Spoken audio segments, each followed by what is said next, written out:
The Richest Man in Babylon, by George S. Clason. What if I told you that the secret to wealth has never changed? Not in the last 10 years. Not in the last 100 years. Not even in the last 1,000 years. Thousands of years ago, in the ancient city of Babylon, a city filled with gold, a city of merchants, builders, traders, the richest city the world had ever seen. People worked hard. People earned money. People dreamed of comfort. Yet most of them ended their lives with empty hands. Babylon was wealthy, but its people were not. This is the mystery that opens The Richest Man in Babylon, written by George S. Clason. Among the crowds, there was one man everyone admired, not because he talked loudly, not because he was powerful, but because he understood money. His name was Akkad.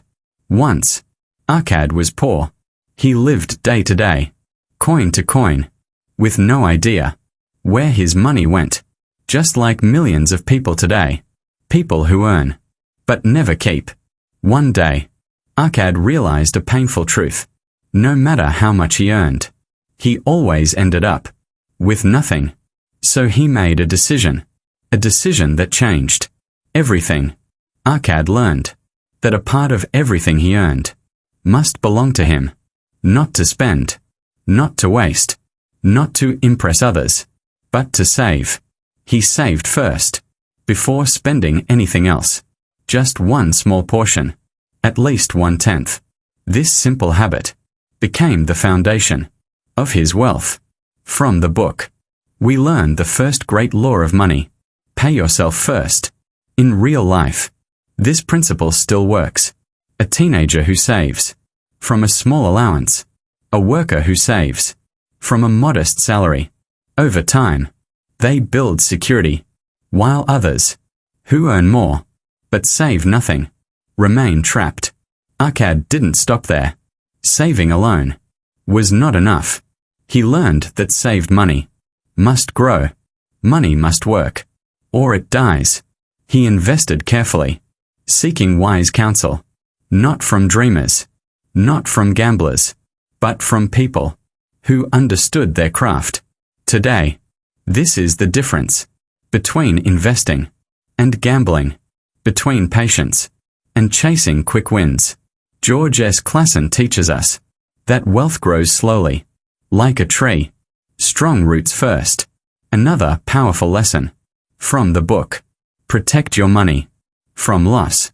Akkad warned against trusting money to those who promise impossible returns. In our modern world, this lesson is more important than ever. Scams, fake investments, get-rich-quick promises. History repeats itself. Only the names change. The book also teaches that wealth must be protected by knowledge, by discipline, by restraint. And finally, Akkad understood something deeper. Wealth is not only gold. It is peace of mind. It is freedom. It is the ability to choose your future.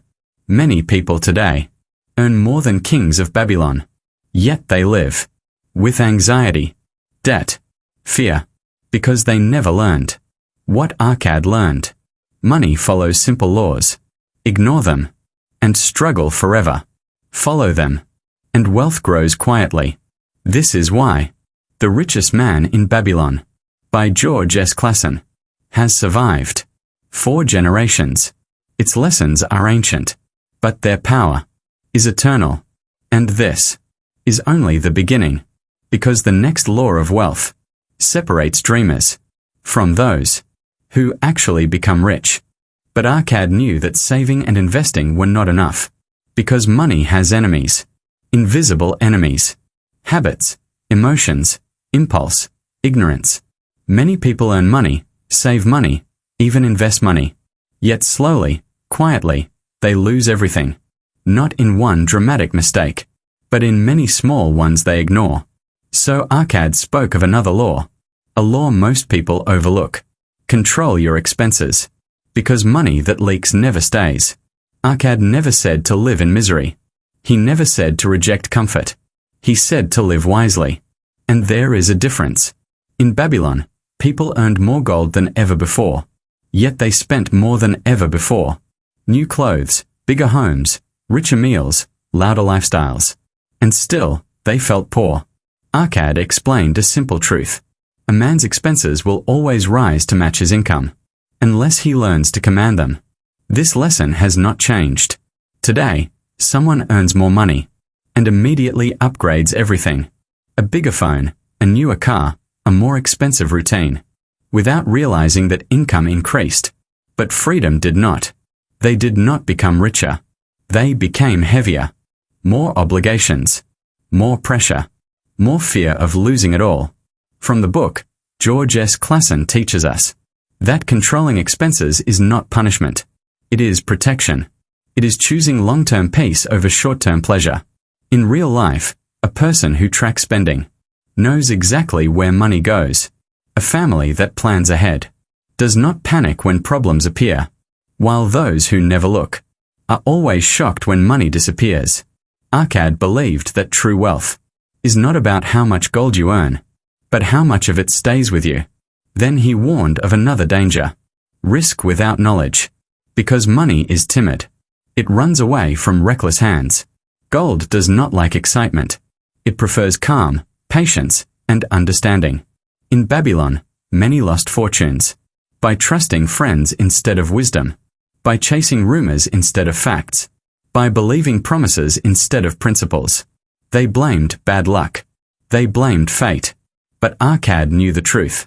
Ignorance was the thief. Today, history repeats itself. Different tools, same mistakes. People invest in things they do not understand, follow trends they cannot explain, and hope knowledge will come later. But hope is not a strategy. George S. Clason reminds us, never invest until you understand where your money goes, how it grows, and how it can disappear. Arcad always advised seeking counsel from those who have proven success, not from those who only speak confidently, because confidence without results is noise. In real life, a wise investor studies before acting. A business owner learns before risking capital, while gamblers trust luck, and luck never builds lasting wealth. Another lesson Arcad taught was the protection of wealth. Making money is only half the journey. Keeping it is the real challenge. Arcad warned against giving gold to those who promise miracles, because miracles belong to stories, not to finances. In our modern world, scams wear professional clothes, but the message is the same. Fast returns, no risk, limited time, urgency, fear, greed. Only the faces change. The trap remains. The book teaches that wealth must be guarded by knowledge, by patience, and by the ability to say no. Then Arcad spoke of ownership. He believed a man should own his home, not for luxury, but for stability. So his gold stops escaping and starts building a foundation. Rent is gold that leaves forever. Ownership builds roots. Roots create peace. Today, when uncertainty grows, security becomes priceless. A home is not just walls. It is certainty. It is ground beneath your feet. And then Arcad revealed something deeper. Wealth is not money. Wealth is control over time. It is freedom of choice. The ability to walk away. The power to decide your future. Many today earn more than kings of ancient Babylon, yet live as servants. Servants to debt. Servants to bills. Servants to fear. Because income without wisdom is noise. George S. Clason makes one thing clear. Money follows laws. Ignore them, and struggle follows. Respect them, and wealth grows. Quietly, slowly, relentlessly. Arcad never rushed. He trusted time. Because time rewards discipline. Every coin saved. Every expense controlled. Every wise decision compounds. Day by day. Year by year. This is why most people quit too early. They want results before roots grow. But Arcad waited. And time worked for him. And now, there is one final law. One principle that unites all others. The law that separates those who wish from those who endure. And that is what comes next. And now, we reach the final truth, the lesson that binds all others, the principle without which saving fails, investing collapses, and wealth disappears. Arcad called it the law of action, because knowledge alone does nothing. Many people know what to do. Very few actually do it. They read, they listen, they agree, and then they return to old habits. Arcad believed that fortune favors the man who acts consistently, not the one who understands occasionally. In Babylon, there were many wise men, but only a few wealthy ones. Why? Because wisdom unused is only entertainment.